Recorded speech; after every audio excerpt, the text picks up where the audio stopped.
বাজার থেকে, তাই এখন এই যে খোলা হচ্ছে।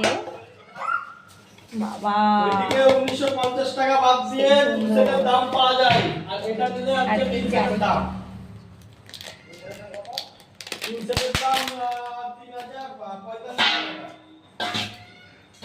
এ নাও।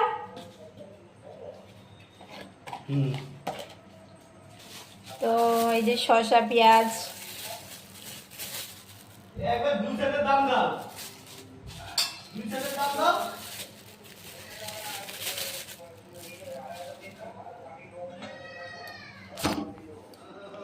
এই যে এখন খেতে বসবো। বাবা, ঠিক আছে, জিভে জল চলে এসেছে দেখে। এই দেখো,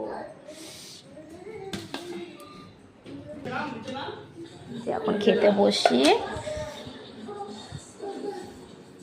আরে আসো, আমি আর ডাকতে পারছি না, আমার আর ভালো লাগছে না।